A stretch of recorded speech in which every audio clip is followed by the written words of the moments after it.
ជំរាបសួរពុកម៉ែបងប្អូនទាំងអស់គ្នាបងប្អូនឃើញអានេះហើយថ្ងៃមុនខ្ញុំថតភាសាតម្លៃ30តម្លៃ60ម៉ឺនមែនទេ$150មែនទេដដើមគ្នាមួយខ្ញុំដាក់ឲ្យតែ30ម៉ឺនទេ$75សេវាចេញខ្លួនឯងណាសេវាបងប្អូនចេញខ្លួនឯងពីខ្ញុំទៅពេញ20000ណាបងប្អូនអាចចង់បានដដើមគ្នាមួយទៅបាទដដើមគ្នាមួយលេងតែកុំស្កាត់គ្រប់កុំស្កាត់ផេកតោះបញ្ជាក់មកនេះប្រវត្តិវាឈ្នះម្ដងអត់ត្រូវផ្លែអត់មានវីដេអូទេចូលនៅឯរាជធានីបាទភ្នំពេញយើង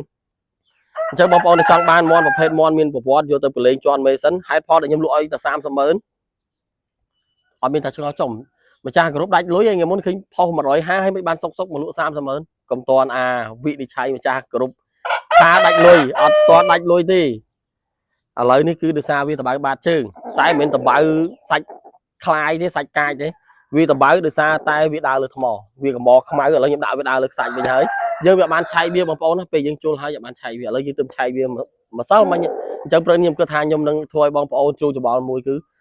30ម៉ឺនយកទៅបង្កាត់មេសិនទៅឲ្យវាដើរលើខ្សាច់ទៅវាជ្រុះវិញហើយអានឹងវាអត់វាមិនមែនវាអត់ជាទេគឺវាជាវិញណា100%ជាបងប្អូនណាអាកំហ្នឹងខ្លាយទៅវាមុតអាជាសាច់ខ្ទុះសាច់អីណានោះបានអត់ជាទេបងប្អូនតែមកត្រឹមអាកំខ្មៅហ្នឹងពេលវាដើរលើខ្សាច់យូរជ្រុះបងទៅនីមកហ្នឹងណាអញ្ចឹងស្រានេះតម្លៃ30ម៉ឺនបងប្អូនដដើមគ្នាមួយលេងទៅអ្នកណាទេមកខ្ញុំមុនគេនៅនឹងបានហើយខ្ញុំបញ្ជាក់ឲ្យបងប្អូនណាខ្ញុំអត់ទទួលលុយកក់ទេតម្រូវអានេះខ្ញុំអត់ទទួលលុយកក់ទេណាអត់មានថាបងខ្ញុំសុំកក់សិនចាំថ្ងៃនេះខ្ញុំយកបាយទេណាចាំដងថ្ងៃហ្នឹងចាំមើលមន់ផ្សេងទៀតកុំខ្វល់បងប្អូនមើលលេងស្រឡាញ់ចូលចិត្តជួយ share មួយទៅបានហើយណាហើយបញ្ជាក់បងប្អូនតិចមន់នេះដូចខ្ញុំបញ្ជាក់ក្នុងវីដេអូអញ្ចឹងវាដាច់ម្រាមកញ្ចក់កដាលមួយដែរណាមើលឲ្យដាច់ម្រាមវាដាច់កញ្ចក់តែដាច់ដល់សាច់ទេណាតែផែនបងប្អូននេះឈ្នះម្ដងហើយអានេះរលុយម្ចាស់វាហើយ50ម៉ឺនឲ្យម្សាយបងប្អូនណាយកជន់មេលេងសិនចាំពេលវាអស់កំងថែវាពុបពាក់ផ្លែប្រើ